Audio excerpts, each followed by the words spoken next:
Reggae dancehall star Kim Pata, Gambian born, Germany based. Kim Pata was live again on Facebook complaining about the rumor circulating that President Barrow want to make Sidin Jai Deputy IEC Chairman. Mbadingolo Kim Pata albealo nyameng mole madi miyalon ko akamama Gambia ko na bekeri wato akatu diamla Kim Pata kala idea siya alamiro Kim Pata atelebe Facebook kotake kadiamu kuola kuomu yalonko akolebe janjanding alhawa kono walam kuwati mi yalonko iko President Barrow alafta Sidin Jai lekela Deputy IEC Kiamanti bring IEC ila Deputy Kiamano bring aye daha wo palaso keda palasti mi yalonko moti je sang.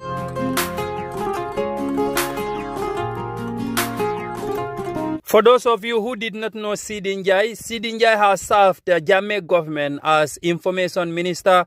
Bring ya Jammeh benung mansa sirang kang Gambia banko kang Sidin Jai mola mati mi alonko information minister kakibaro janjandi ila minister telemenu wati Sidin Jai atafanan kita moti mi alonko bri ya Jammeh balantanung akade jila Sidin Jai state of emergency Sidin Jai tada teletole ko ya Jammeh wato mansi ya Jammeh te jila ya Jammeh karte fayo mi yalonko wala kera Sidin Jai ko karte fayo ni mantanin tilon kang wea tuna mo jama borta Gambia banko kang mo jamal borta mo jamale Gambia bule darasi bantala bankol kang Kim Pata ako Sidin Jai mi yobe ka Gambia banko kang ka Sidin Jai nati nang Adama Barrow birala mansakunda sita Sidin Jai muruta nang amanda wala Adama Barrow sala faka Sidin Jai ke IEC deputy chairman.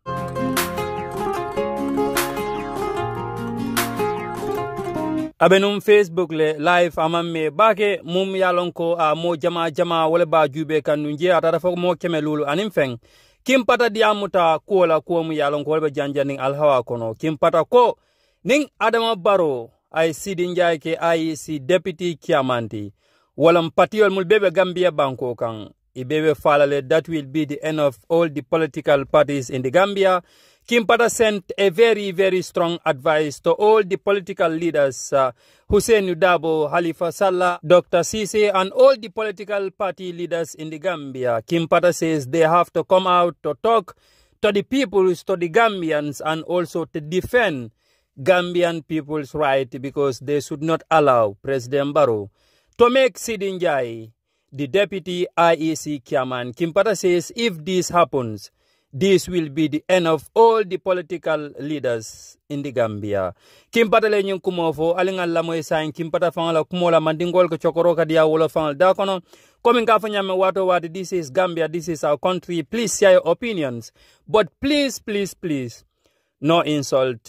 Comment section obijele alsala opinion ol siano mumala mirolti bari nendro mbalbe danila mo kana nendro ke. This is Active TV update. Al Kim Pata la moy Sidi tapala panjay mini mo fi jog gunge Yaya Jammeh be Equatorial Guinée mu daw si ñipsi ñew di ram si ron tanki Yaya e Adama Barrow di seb Sidi tapala panjay bi ni mo fi demone be keri do Yaya Adama Barrow mu ne ko ne UDP dañ buga sacrifice Adama Barrow lolu tañu taxaw loko wax ko ne du fi musa taxaw president di seb Sidi tapala panjay bi ni mo ñipsi wa Gambia dem di ram si ron tanki Yaya Adama Barrow di same Sidi tapala panjay bi ni la gaay buga jël ñew tek ko fi ni as deputy chairman of IEC Gambia yena ngi taxaw di setan yena ngi tok di setan yena ngi nopi di setan tok len fofu nonu rek Sidi tapala panjay da ngeen ko warona arrest yobu ko mile 2 for treason.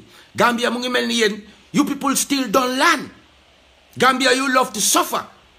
Adama Barrow must go.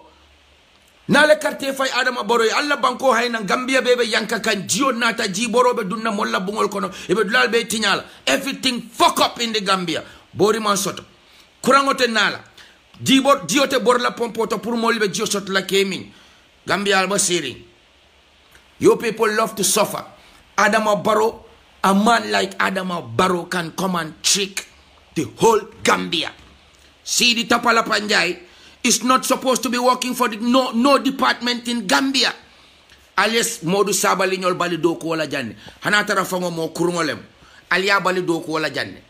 Why Albe Modu Sabali condemn la not to come and work for the government. I'm bringing Sidi Tapalapanjai. What is the difference between these two brothers? You people now listen. But Batanying, Abelala told the Malo Kunkanje Gambia Nalman Wuli. Alnyanta Wulalale Balang ko balantol. Al Balang ko balantol. Sidi Tapalapanjai, yow sa bopi Tapalapa bobu no sumala tie. Gis nga suma astrebi lay jël rek nako no blap. Yo, dinga muna ñëw Gambia fini and try to manipulate everything. Du fi am our dead body. Yes, there's only one opposition party, you know, my brother Pisces. This is shame in Gambia. You know, bepare yen, ñom Halifa Sallah ñu ngi tok, you know, UDP, yen a ngi tok, ñom OJ Jallow yen ñepp a ngi tok fini. Yen ñepp xamone ngeen ne your life was in danger. You know, Halifa Sallah, you knew your life was in danger. Ala Uno knew your life was in danger. Sidi Tapalapanjai, yo tanga fi ba ñaata doomi Gambia di ñoo pak seen bagage daw dem tok Sénégal.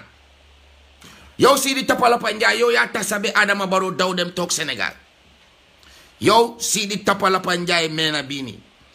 Yo la Adama Barrow buga jël tek ko on the IEC as the deputy. Gambia yena ngi tok di setan. Nobody is talking about it. Ono fi get up and bepare ngeen bañ Ali Bangulenke Sidi Tapalapanjai mile tula wara dem Gambia albe tulunkanne. There's only one political party, like my brother Pisces, you know, which is Adama Barrow and NRR or NPP. Deglu len ma Gambia. State of emergency. Every week ñu ko extend. Yena ngi sona Gambia ñu la na eba fulale ko al maskol dung ndol fele Siri Njam mo buka mask dung masko ika dung ni ka dun trenol kono wala bosol wala ni kata supermarketot ni funta ya bondi ya fay mola haji teka bar Gambia Adama Barrow bal nenel adamal be campaignol abe dunna Gambia tonkon nanol mu me kono aning Henry Gomez ñol Gambia drogue wa fi lal million ko ka mun ko le wa fi ñi sate kono jang wala ka tol ron Gambia. Those are the people advising our president. People like Sidi Tapalapanjai, people like Dusano, Nyulekanto la president of advice. Gambia able from people like Sana Manjanyol, people like Bora Kolinyol, people like Noah Bajinyol, and come to people like this. This is what you want. Is this what Gambia deserve? Gambia la deserve. Sidi Tapalapanjai ay funding ke jelle boron di Gambia. Because kami ya jamakati tala, jamal ya suku amanke nye Sidi Tapalapanjai nyoleti. Albe Dairing Nalman Wulialie Banko Balantol Masibo Belala Gambia kan Gambia Allah ko kambalafa. But if you remember, our mothers and our sisters, our little sons, them and daughters are still living there, and we're not going to sit and see them suffer because of what? Politics. Gambia is the only country me along opposition and fight against opposition. Garuwale. Like women, jigeni sa bay na yefi garuwale. Al damangol be Siri Njal be ñoo garuwale la be ñoo garuwale la. Instead of ale wuli, ale tonya fo Adama Barrow na la masakundai ko. Kabirin sanji sabo ñi sitale. Gambia nol be ñanta wulla. Ali fo Adama Barrow yala bagasul pa kale fonti.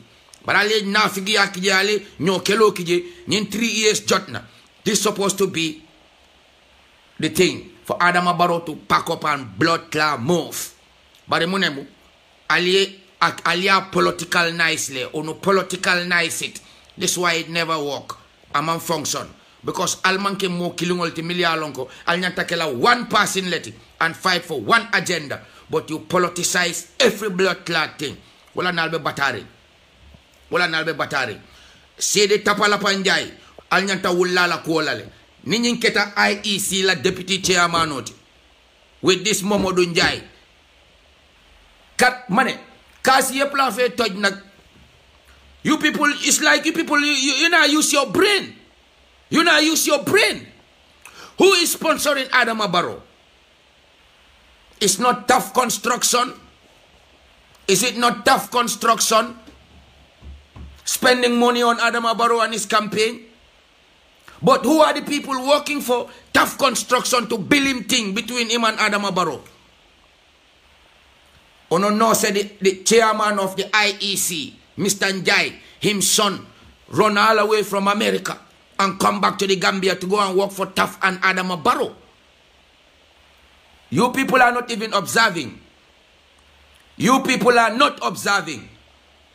You are not observing. Nakala Sidi Tapalapanjai, Waranyo Gambia, ko hamne dengan ko warona arrest from treason from the moment him put him blood clot foot on the ground. You didn't arrest Sidi Tapalapanjai, arrest Ulenko. Sidi Tapalapanjai ñew yobu Yaya Jammeh be Equatorial Guinea. Be pare yobu the whole Gambia to court, demanding the judge to overturn the elections so that Yaya Jammeh can stay. It didn't work. He went with Yaya Jammeh all the way to Equatorial Guinea. Mu ñibsi di dogo si ron Adama Barrow. Legi Adama Barrow kooku la buga jël def ko deputy IEC chairman. The IEC chairman doomam bi all the way from America Pakistan mu ñibsi Gambia. Luta mu ñibsi Gambia kan la moo liggéeyal du Taff construction la moo liggéeyal ñana nekk di sponsor Adama Barrow campagne am bi bagasam yi du Taff construction. Ubbi leen seen boti. Gambia, stop sleeping. It's time to open up your eyes and stand up for what is good for you and stop this hypocrisy. Me know this guy, me no know this guy, me like this guy, me no like this guy. Una fuck up everything. Hypocrisy like Dabo and Halifa Sallah, all of them, daddy. Because people like them, we don't even hear nothing from them. We don't hear nothing from Lawyer Dabo. We don't hear nothing from Halifa Sallah. With all these fuckeries going on in the country, it looks like there's only one party in Gambia. This is Adama Barrow party. Yeah? And UDP, let me tell you something. It's about time to tell Gambian people what is going on. The only argument I see is between UDP and who not like UDP, who not like UDP, and who like UDP, who not like UDP, and who not like Doi. Who not stop this. We have a proper something to go deal with. Gambia, Lawyer Dabo, Uncle Lawyer Dabo, you know the Gambian constitution. You know everything in your hand, and you're still quiet. You don't say nothing. You want to sit down and watch Adama Barrow take this guy, Sidi Tapalapanjai, and make him the deputy chairman of IEC. That will be the end of your career. That will be the end of UDP. That will be the end of all political parties in the Gambia, because Adama Barrow will win the election and you would never exist again. You will alienate Lola. Lawyer Dabo, inyantale ye wuli ye lo. Ye to nyafo. Adama Barrow ye lo, ya itandi Gambia no la ko. Ilaftale puru nyimbanko, aitamani silola. Ni one thing. Ibe siri ngi nyabala. Ibe Sidi Tapalapanjai tala iba kela mole IEC chairman deputy tijang. IEC chairman onying Mr. Njaya dingo. Abe doko wala Taff ye. Abotana all the way America. Abe doko wala Taff construction yani Adama Barrow. Albe siri ngal nyabala alman femfo. Ila karia. Ibe wala mutakang. Ka mutaka ke dinko kono. Nalma wuli Gambia. Adama Barrow take over this place. You're going to suffer for the rest of the blood-clad time of Gambia. I mean, tell you this, you know, daddy.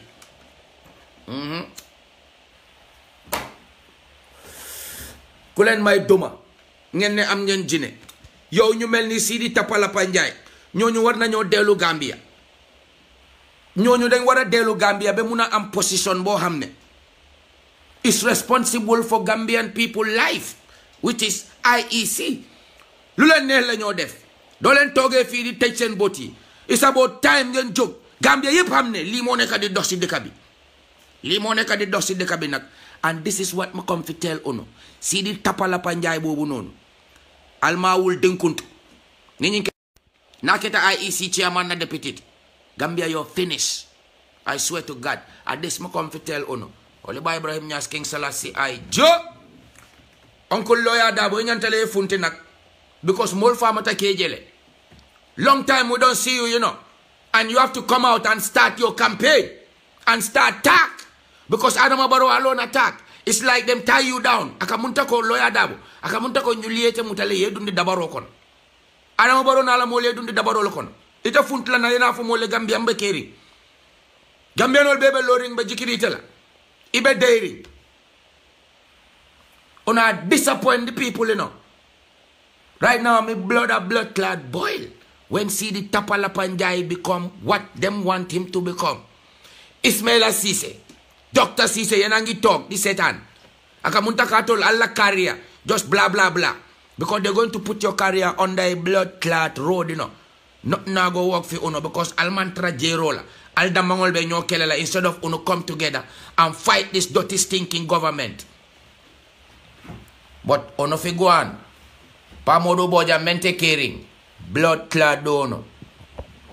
Yes, Halifa Sallah is Adama Barrow's defense minister, all because them a fight against Lawyer Dabo. Yeah, OJ Jallow, Dogo man, all because uno no like Lawyer Dabo. And that make uno go on so. Dolen jog ngeen wat dega bi. Ngeen fogg ne Gambia Lawyer Dabo mom Gambia lolo tayen so len amé problème ak Mr. Dabo. That means you hate the whole of Gambia. Bailen ye fi hypocrite. Al wuli ale tonya fo Adama Barrow na la masakunda la bagasul pack and fucking leave. Albesiri Adama Barrow ayalon no kati carte keso ta sinno la Gambia. Wala naning APRC nyin dogo ko luke. Adi bo bolaje. Yaje ko wo maybe ase tama maybe ate tamala. So saibe munela kasidi Tapalapanjai ta ka dundi AIEC as a member or as a deputy chairman. What kind of thing this man deserve to come and yo Gambia? Falal hakilotu. Watch out. Alal hakilotu Gambia. Allah fal fangola. Allah fal fangola. Ali wuli. Kunta kinte be laring ala fure ala bade kokono. Abalo beba diminna. Because you people are sell out. Kunta kinte balantale fo ya sin kuntu. Atol kasong. Huh? Atol muson nalet. Atol tem balantati. So Gambia, Alwuli, and don't vote for nobody who is defending Adama Barrow. Because Halifa Sallah, it looks like you're working for Adama Barrow now. Hala unu. Hala unu. Bepare, Mr. Lawyer Dabo, you have to come out. Because it's long time the people don't see you. Naftale keje. Iba derine, meta derine. Akamunta ko nyulla borol le sembo soto. Uno fi come out and talk. Uno don't want talk. Then your political career is done. At that me come fi tell Uno. Adama Barrow must go. This is the real thing. And when Adama Barrow continue as a president, Gambia you're finished. And me tell Uno this.